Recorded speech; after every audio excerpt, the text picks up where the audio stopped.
Je m'appelle Patricia Blaise, je suis guide bénévole à la Maison Schweitzer depuis 2018.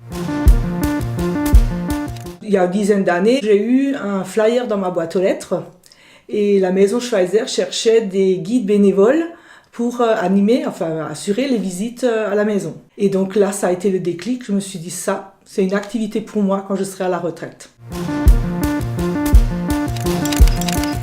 Ce qui me plaît, c'est déjà de raconter la vie de quelqu'un j'ai envie de dire un personnage hors norme, avec de multiples facettes.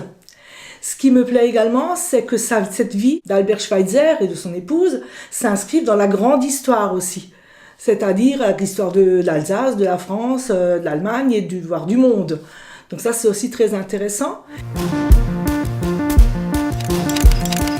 Quand on rentre dans son bureau, je trouve que c'est la pièce où vraiment on sent qu'il y a quelque chose dans cette pièce.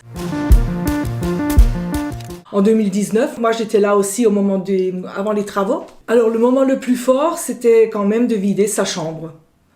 Son armoire, l'armoire toilette, là où on rentre vraiment dans des objets qui sont encore en place tels qu'ils étaient quand il était là la dernière fois. C'était vraiment ses vêtements, ses chaussures remplies de lavande, on a tout vidé. J'étais touchée par cette pièce. Si je le rencontrais, je pense que je lui demanderais de me parler, vraiment de vive voix, de son installation à l'hôpital et de comment il a perçu le soin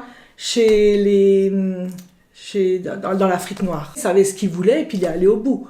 Peut-être que c'était pas le meilleur médecin, peut-être que c'était pas le meilleur hygiéniste d'un point de vue hygiène, mais à un moment donné, il a quand même mené son projet, il savait où il allait et je pense qu'il a quand même bien aidé la région à l'époque. Pour conclure, j'aimerais bien lancer un petit appel. Si vous avez un peu de temps à donner et que vous cherchez une activité sympa, n'hésitez pas à nous rejoindre, vous serez très bien accueillis.